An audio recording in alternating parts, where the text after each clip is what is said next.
So I don't know that I've ever prayed so hard for the rapture as I have the last 5 minutes. It didn't make it, so here we go. So I think any of you that have given a lesson of any kind before could attest to this. It seems like anytime you're preparing for a lesson, you always end up learning something that maybe you hadn't learned before. So hopefully most of you, I'm assuming most of you have seen some of these card trick guys, some of the magicians that'll basically, through power of suggestion, they'll lead people a certain direction, and they'll lead you through a series of questions, through some objects or some cards, so that eventually you arrive at the conclusion that they already wanted you to arrive at. Basically the card or the object that they had hidden, they've led you there, and they'll pull that card out. So, side note, about 4 weeks or so ago, Dave was putting together the schedule for speaking. He kind of laughed in passing. Of course, we'll save the begats for Matt. Ha, ha, ha, ha. So all the deacons got to sign up in whatever order they wanted to, and everybody was able to go through the passages at the pace that they wanted to. And here we are 4 weeks later, and Matt's at the begats. So the moral of that story is, what I have learned from this lesson is if you're having a conversation with Dave Otis and all of a sudden you realize you just have an idea and a light bulb moment, right? It's Dave's idea. That's the one thing that I've learned so far from this text. I was very, very tempted to do, and this is meant as a compliment, I was very tempted to do a Bob Nevius on this passage. I love the way he gets up for the accounting things and just says, there's the numbers, I'll not read them to you, and then carry on, right? Which seems like it would make a lot of sense for this passage, but because this is not intended to be a sermon, this is a Bible study, we'll dig into it, we'll go through it and see what we can get out of it together. So we'll dig into it a little bit.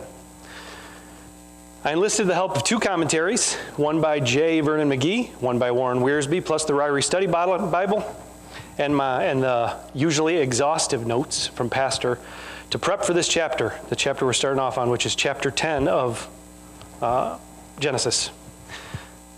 And all four of them seem to agree on just 2 points. This chapter is a wealth of secular, historically significant information on all the nations of the world, and they basically don't get into any detail on it because the Bible itself seems to minimize it at this point as more of a casual mention of where the nations, where their divisions come from. So there's very, very, very little notes because as far as Bible significance to this, it's more of a here's where the Bible's taking place in the midst of all this other worldly stuff. So we get 4 commentaries or 3 commentaries in the Ryrie Study Bible. They gave me almost no information to work with. So we're going to blow through chapter 10 pretty quick. But here's what we know. Chapter 10 and 11, almost everyone agrees that chapters 10 and 11 are chronologically reversed to make the story more easy to understand. And if you read them as though they're chronologically accurate, it throws in a couple curveballs and creates some conspiracy theories and some other information that doesn't actually fit too well. So we'll be noticing how many times that it actually indicates these chapters 10 and 11 are chronologically reversed. It's not a comprehensive genealogy. We notice all kinds of standout things that are missing genealogically. It's just a quick recap of the pertinent information to establish the line of Shem, and ultimately, it's the first part of the lineage of Christ, showing God fulfilling a promise that he made to Adam and Eve regarding Jesus, our Redeemer. Meanwhile, this all seems to be directed at Jesse from everybody. I make no apologies for butchering a whole lot of these names. That is going to happen, and I'm not going to apologize for it. So, here we go. Genesis chapter 10, if you want to follow along. Now these are the generations of the sons of Noah, Shem, Ham, and Japheth. And unto them were sons born after the flood. The sons of Japheth, Gomer and Magog, and Madai and Javan and Tubal, and Meshech and Tyrus. And the sons of Gomer, Ashkenaz, and Rephat, and Togarma. And the sons of Javan, Elisha, and Tarshish, Kittim, and Dodanim. By these were the isles of the Gentiles divided in their lands, everyone after his tongue, after their families in their nations. So instantly, right out of the gate, we see a chronological reference to this is where they were divided by their tongues. This has not happened yet in the Bible. It's our first indicator that these 2 chapters are intentionally inverted chronologically. And the sons of Ham, Cush and Mizraim, and Put and Canaan. Cush is known to be the folks that are east of Assyria. Mizraim is the folks from Egypt. Put is the people from Libya and kind of the northeast of Africa. And Canaan would be all the peoples of Palestine, not the Jews, because the Jews, as we know, moved to Canaan after its establishment. And the sons of Cush, Seba and Havilah and Sabta and Ramah and Sabcha, and the sons of Ramah, Sheba, and Dudden, and Cush begat Nimrod. This is one of those that's mentioned in passing, but you almost feel even as you're reading it that it should have a sound effect that goes dun dun dun. And Cush begat Nimrod, and he began to be a mighty one in the earth. He was a mighty hunter before the Lord. Wherefore it is said, even as Nimrod, the mighty hunter before the Lord. A couple things that are interesting here as we're pointing them out. Nimrod in secular texts is very, very famous. He gets only a passing mention in the Bible, but the Bible references him almost as the first significant rebel against God. The passage references the term mighty, and it's the same term mighty used to describe David's mighty men. So I want to give you some context as to what they mean by Nimrod as a mighty one, right? He gets such a passing reference, but this is the type of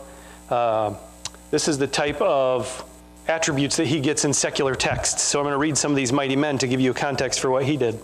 This is David's mighty men, same exact use of mighty. Adino, he lifted up his spear against 800 whom he slew at one time. He was a mighty man. Eleazar, he arose and smote the Philistines until his hand was weary, and his hand clave unto his sword, literally cramped around his sword handle. And the Lord wrought a great victory that day, and the people returned after him only to spoil. Shema, he stood in the midst of the ground, it says, basically a battlefield. He stood in the midst of a battlefield and defended it and slew the Philistines, and the Lord wrought a great victory. He defended an area of a battlefield by himself. Abishai, he lifted up his spear against 300 and slew them. Benaiah, he slew 2 lion-like men of Moab. He went down also and slew a lion in the midst of a pit in the time of snow. He slew an Egyptian, a goodly man, meaning a big guy, and the Egyptian had a spear in his hand, but he went down to him with a staff and plucked the spear out of the Egyptian's hand and slew him with his own spear. These guys are not weak, and this is the exact same term of mighty that's used to describe Nimrod. This is an imposing figure. He's mentioned in passing, but secular texts tell us that he was basically the chieftain of 6 different major cities around this time after the division of the tongues. So he basically is starting to make a name for himself. He's considered a mighty hunter before the Lord. Before the Lord is referenced not because God is like not noticing all things, but it's saying this guy had God's attention. This is somebody that God has an eyeball on, right? In Hebrew text, it's always interesting to me, instead of 2 negatives being a positive, or 2 inverses, that actually is added as a redundancy for amplification. So everybody knows God has his eye on somebody. Before the Lord means this guy is really somebody that is being paid attention to. So, further reference from this one. I didn't toss it. All right. We're back to, excuse me for a second, I lost my place. Okay, so Nimrod is also considered one of the first representations of the Antichrist. He was considered a hunter of men's souls, who, like Satan with the angels, turned the hearts of men against God for his own purposes. And that's where he gets his name in passing, and he will come up again in chapter 11. Back to verse 10. In the beginning of his kingdom was Babel, and Erech, and Akkad, and Calneh in the land of Shinar. Out of that land went forth Asher, and builded Nineveh, and the city of Rehoboth, and Calah. And Rezin between Nineveh and Calah, the same as the great city. And Mizraim, again referencing these are the folks from Egypt, begat Ludim, and Anamim, and Lehabim, and Nephtuhim, and Pathrazim, and Casluhim, out of whom came Philistim, and Caphtorim. And Canaan begat Sidon, his firstborn, and Heth. And then notice the articles in the front of these names. These are groups of people, not individuals. And the Jebusite, and the Amorite, and the Girgasite, and the Hivite, and the Archite, and the Sinite, and the Arvadite, and the Zemarite, and the Hamathite, and afterward were the families of the Canaanites spread abroad. And the border of the Canaanites was from Sidon, as thou comest to Gerar unto Gaza, as thou goest unto Sodom and Gomorrah, and Admah, and Zeboim, even to Lasha. These are the sons of Ham, after their families, after their tongues, in their countries, and in their nations. Again, a chronological reference that this belongs after chapter 11, referencing the tongues again. And we start to break into the important part of this chapter. So what's fascinating is normally you hear everything referencing Shem, Ham, and Japheth in age order. This one has basically, again, pointed to the fact this is just a passing reference to what's going on with the peoples of the earth, because now we've referenced the other two brothers. Now, as the Bible tends to do, we're narrowing it down, singular focus towards what the purpose of the message is, and that's the family of Shem. Unto Shem also, the father of all the children of Eber, the brother of Japheth the elder, even to him were children born. The children of Shem, Elam, and Asher, and Arphaxad, and Lud, and Aram, the children of Aram, Uz, and Hul, and Gether, and Mash, and Arphaxad begat Salah, and Salah begat Eber, and unto Eber were born two sons. The name of the first was Peleg, for in his days was the earth divided, and his brother's name was Joktan. Lots and lots of folks love the idea of Peleg. They love the idea of the continents being divided, but this has been dismissed by most commentators. His name is very confusing, and that's where a lot of this comes from. His name actually can be translated earthquake, or it can be translated as part of seafaring. So a lot of folks are assuming our jigsaw puzzle that became basically all the continents going together, Pangea, separated themselves at this time. That had been dismissed because his name can also be translated division, which could go either way. But concept kind of was made very, very obvious for us in 2004. There was a small shift of the tactile plates well underneath the ocean of only 15 feet, and it caused a tsunami that caused 220,000 people, cost 220,000 people their lives. So the concept has always been, there's no way people were around when these continents divided, because it literally would have caused such a catastrophic event, it would have completely wiped out life on Earth. So instead, because we know that the chapters are most likely inverse, they're saying that Peleg was the guy who was in his prime when Babel happened. At the time when the earth was divided, this was when the tongues were confused. During this guy's prime is when everyone was separated out. And Joktan begat Almadad, and Sheleph, and Hazarmaveth, and Jerah, and Hadaram, and Uzal, and Diklah, and Obal, and Abimael, and Sheba, and Ophir, and Havilah, and Jobab. All these were the sons of Joktan, and their dwelling was from Mesha, as thou goest unto Sephir, a mount of the east. These are the sons of Shem, after their families, after their tongues, in their lands, after their nations.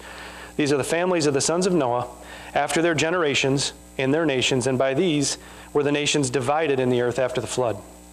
And that is it for chapter 10. Again, when we put this in context with chapter 11, which we'll be starting now, it's basically giving us a reference to where did each of those nations end up. We've established that. Now let's get into the story of all this happened so we can focus back on Shem, which you'll see reappear at the end of chapter 11. So, chapter 11 of Genesis. And the whole earth was one language and one speech.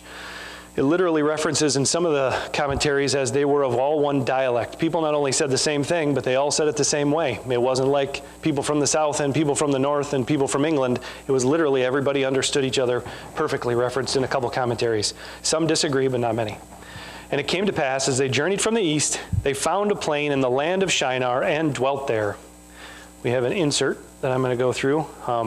Pastor, as he laid out these notes, it's cool and a little confusing, but he gives a whole bunch of historical stuff that he loved and that I loved, and hopefully you guys will love. It's a lot of archaeology, it's a lot of history, it's a lot of context about the surrounding world, trying to put everything into perspective on these. So I'm going to go through some of these because they're cool information if you like this kind of stuff.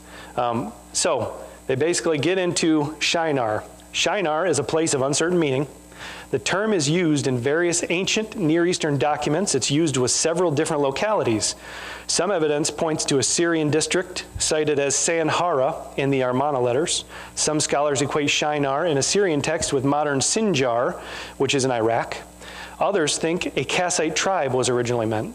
Whatever its meaning outside the Bible, biblical texts use Shinar as a designation for Mesopotamia. That's referenced in Genesis 10:10. The Tower of Babel was built in Shinar. We see that in Genesis 11. The king of Shinar opposed Abraham in Genesis 14. Isaiah later prophesied God would bring out a remnant of his people from Shinar in Isaiah 11:11.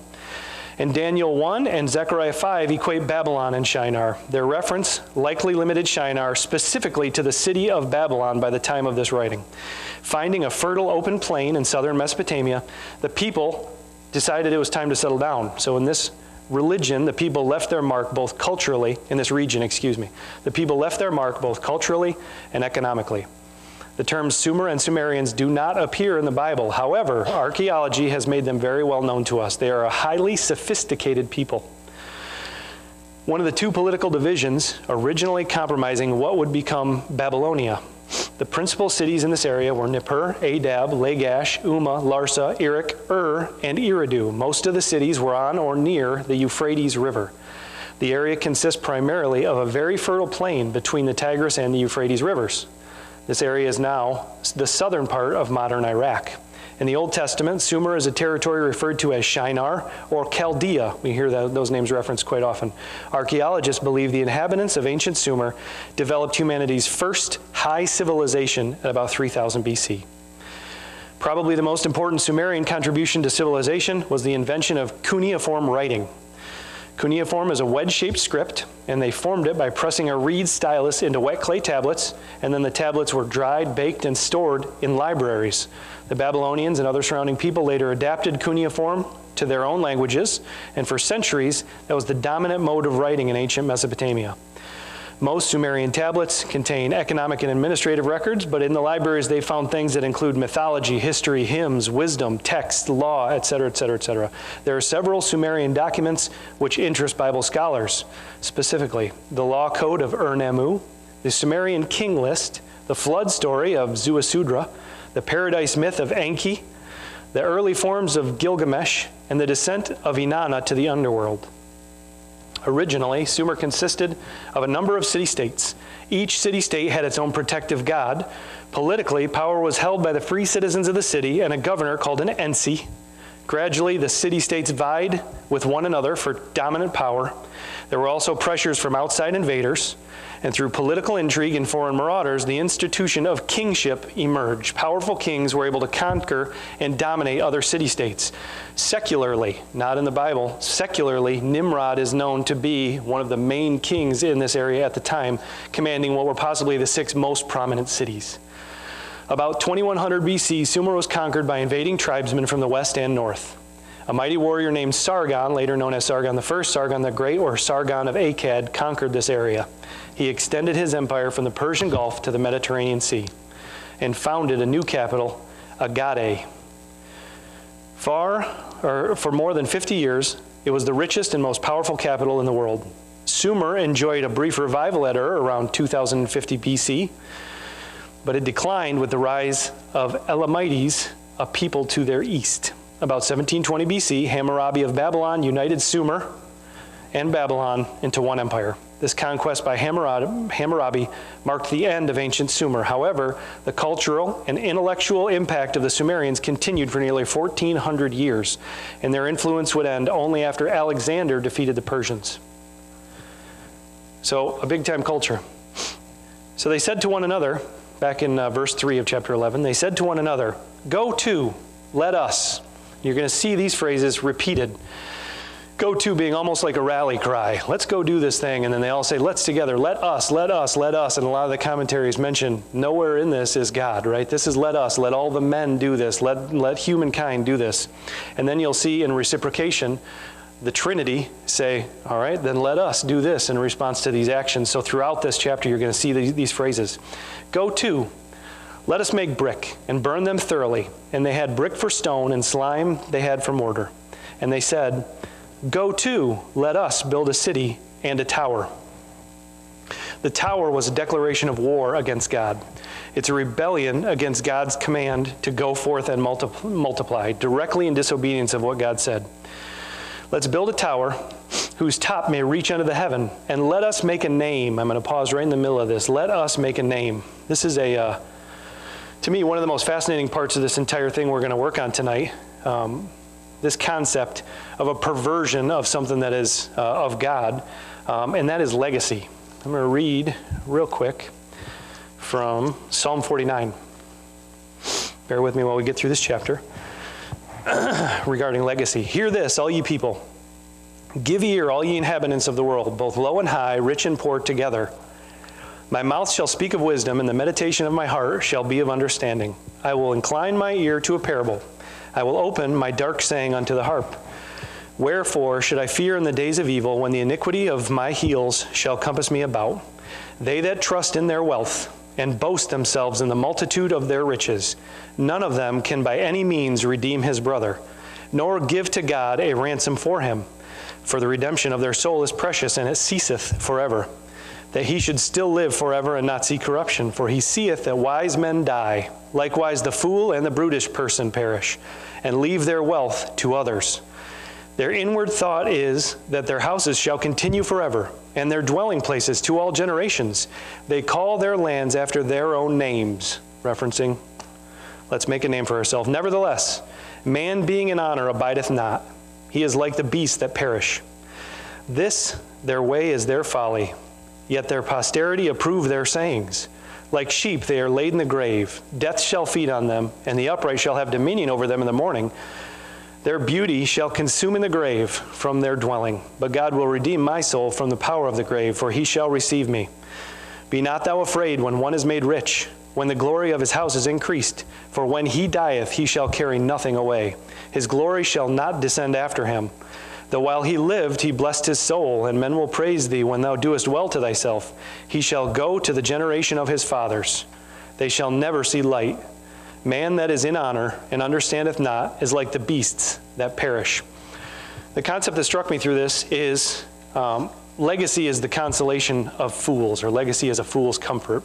It's a fantastic thing for Christians to leave behind a godly legacy, to point to our children and grandchildren the appropriate way to live after Christ, to rely on God to take care of us, to do our things as to God's glory. But the secular world wants to pervert that and appeal to ego. The secular legacy is basically just an appeal to folks' pride. And here is Nimrod, who, though he's not referenced, and I find that also almost humorous, that he's saying, let's make a name for ourselves, and then his name is left out of this passage. But he's saying, let's make a name for ourselves, guys. And it's the worldly way, one of the worldly ways of perverting what God has for Christians, right, to leave a godly legacy, and replacing with something where they're trying to basically replace the need for heaven or replace the need for God in their lives, give them a purpose to live, because without God, as we know, there is no purpose to life. So they're trying to replace this purpose in their life by saying, hey, leave your name behind for posterity. Let's have these places with our names on them. But as we know, it did not get named Nimrodia, right? It ended up being called Babel. But anyway, so they're building a city city and a tower whose top may reach into the heaven. Let us make a name, which did not work out well, lest we be scattered abroad upon the face of the whole earth. And the Lord came down. Just as a reference, this happens throughout the Bible a couple times. Obviously, as we've said, God can see everything, everywhere, anytime. He doesn't need to be in the midst. But a lot of times throughout the Bible, he does that with Adam and Eve and potentially Melchizedek and some other references. God will bring himself right down to the level to be right in the midst of all this stuff and get a first-hand eyeball view on it. The Lord came down to see the city and the tower, which the children of men builded. And the Lord said, behold, the people is one, and they all have one language. And this they begin to do, and now nothing will be restrained from them which they have imagined to do. This is not saying they can accomplish anything they want to. This is referencing pre-flood times when men's heart, it says, were on evil continually, and however they felt, whatever they felt like doing, they did, right? This was a time of anarchy, a time of chaos, a time when there was no room for survival. So basically God is saying these guys are on track to repeat how man was before the flood, and we're not going to allow that to happen. So God, in reciprocation, go to, let us go down, and there confound their language, that they may not understand one another's speech. So the Lord scattered them abroad from thence upon the face of all the earth, and they left off to build the city. Therefore is the name of it called Babel, because the Lord did there confound the language of all the earth, and from thence did the Lord scatter them abroad upon the face of all the earth. These are the generations of Shem. Instantly, we're going right back into the purpose of all. Again, this is not a chronological mention. Normally, you'd see his younger brothers mentioned after him, but this is saying, okay, we told you about where all the nations went. This is how it happened. Now we're going to get back on track with the purpose of this book, which is the line of the promised Redeemer. These are the generations of Shem. We have another fun pastor insert for this one. These are all interesting dates. We're about to go through these genealogies, and it's going to tell you, based on certain dates that we know happened, exactly where in time these certain things fell. For example, the Exodus occurred, according to biblical chronology, 480 years before the 4th year of Solomon's reign, so around 931 BC. which puts Exodus at 1445 BC. These dates will make sense in just a second when we start talking about some of the other civilizations, again giving context to when this is all happening. Jacob's family arrived in Egypt 430 years before the Exodus, which would have been around 1875 BC, according to Exodus 12:40. Jacob was 130 when the family arrived, so that would put that at about 2005 BC. Isaac was 60 when Jacob was born, which would put that at around 2065 BC. Abraham was 100 when Isaac was born, which would put that at about 2165 BC. So now we go through ages of all these guys that established this, and we'll come back to what that gives us context as far as what's going on in the rest of the world. These are the generations of Shem. Shem was 100 years old and begat Arphaxad 2 years after the flood. And Shem lived after he begat Arphaxad 500 years and begat sons and daughters. And Arphaxad lived 35 years and begat Salah. And Arphaxad lived after he begat Salah 403 years and begat sons and daughters. And Salah lived 30 years and begat Eber. And Salah lived after he begat Eber 403 years and begat sons and daughters. And Eber lived 34 years and begat Peleg. And Eber lived after he begat Peleg 430 years and begat sons and daughters. And Peleg lived 30 years and begat Reu. And Peleg lived after he begat Reu 209 years and begat sons and daughters.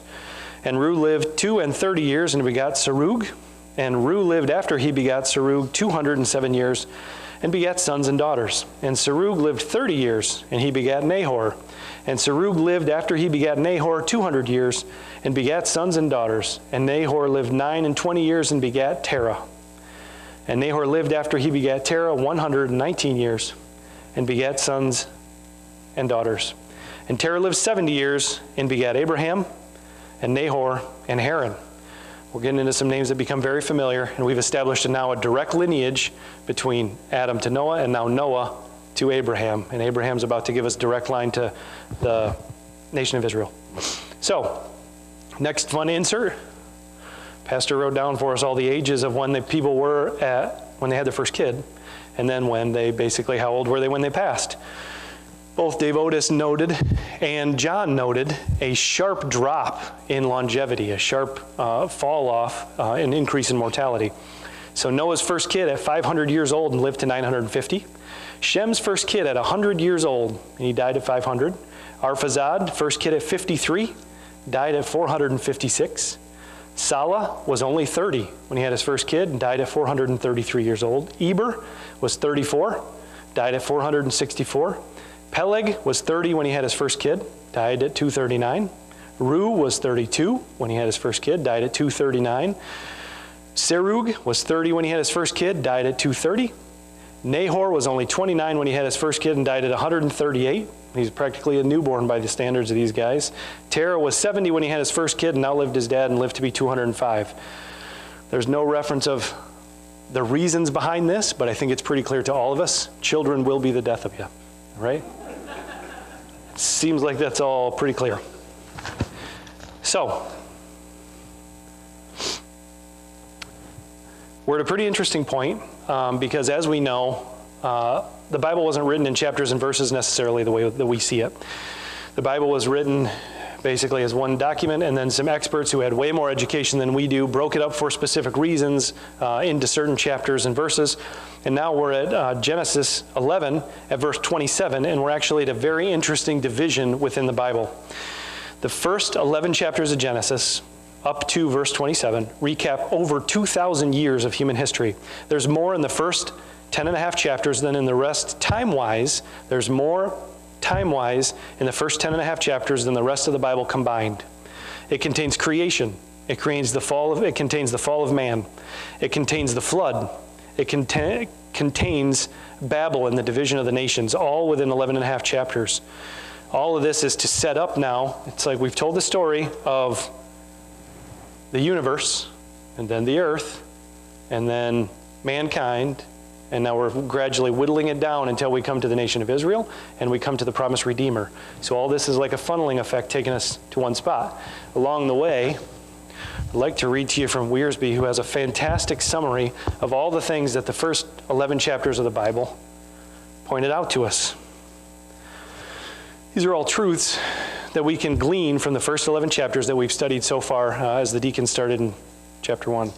God is real, and we can trust him. The Bible opens with a declaration that God exists by saying, in the beginning, God. Genesis presents no philosophical arguments to prove God's existence.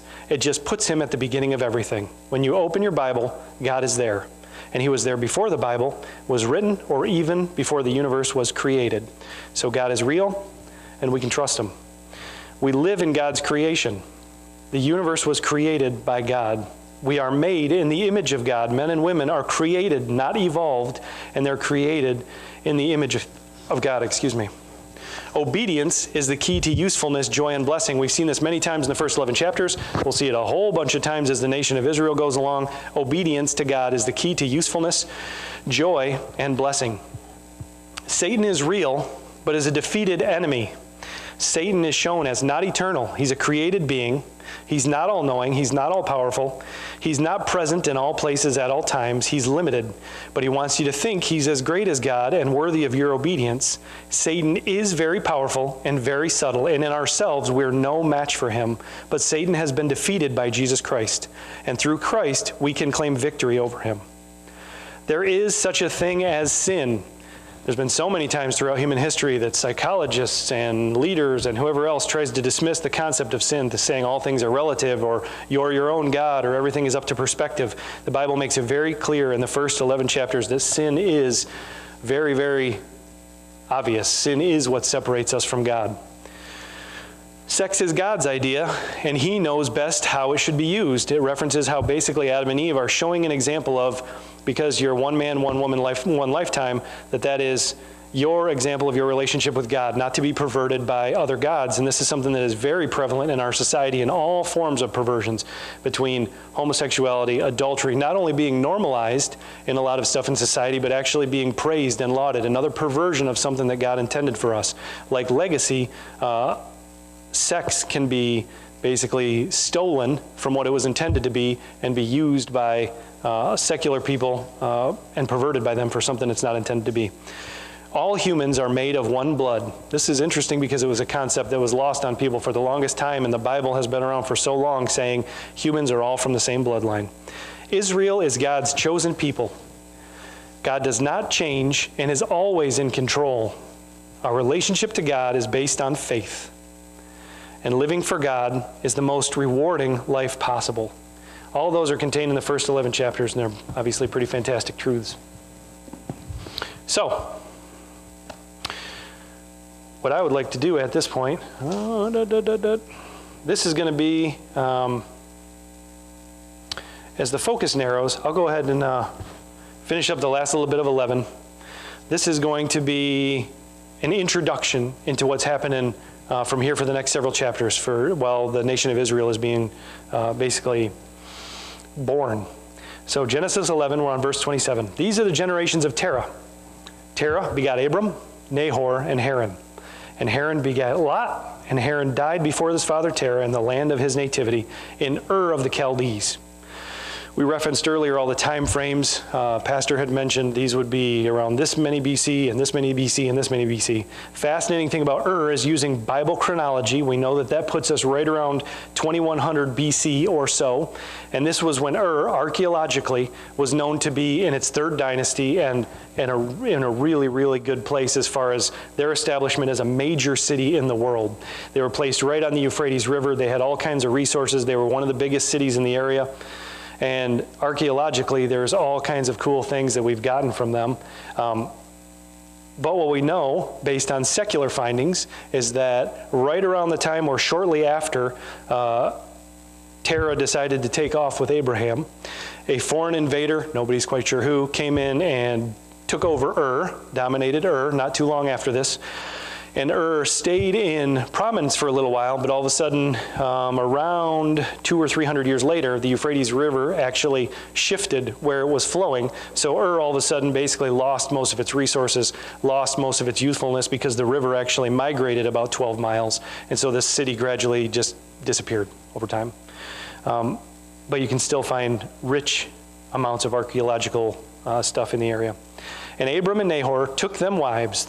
The name of Abram's wife was Sarai, the name of Nahor's wife, Milcah, the daughter of Haran, which in passing will become very important later on as they're establishing the lines of the lineage of Christ, the father of Milcah and the father of Iscah. But Sarai was barren, she had no child. And Terah took Abram his son, and Lot the son of Haran his son's son, and Sarai his daughter-in-law, his son Abram's wife, and they went forth with them from Ur of the Chaldees to go into the land of Canaan. And they came unto Haran and dwelt there.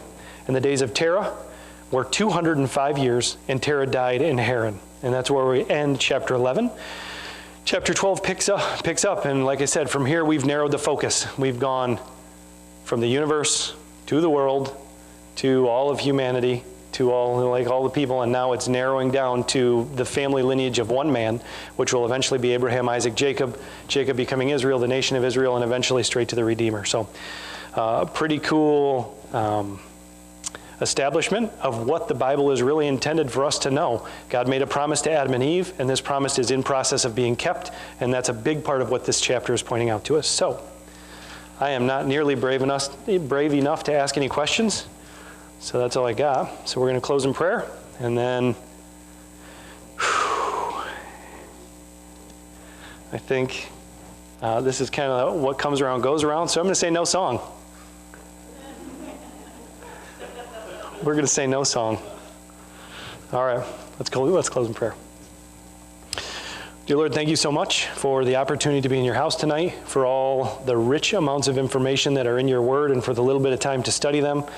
Thank you for the men that have devoted their lives and their skills to connecting so many dots for us and showing us just how much information is packed into these few words that you've put in for us. Thank you for all the concepts that we can find intermixed with just the factual stuff. Be with us as we go from this place, as we represent you in our individual communities, and we will continue to give you all our thanks and praise. In your name we pray. Amen. You are dismissed.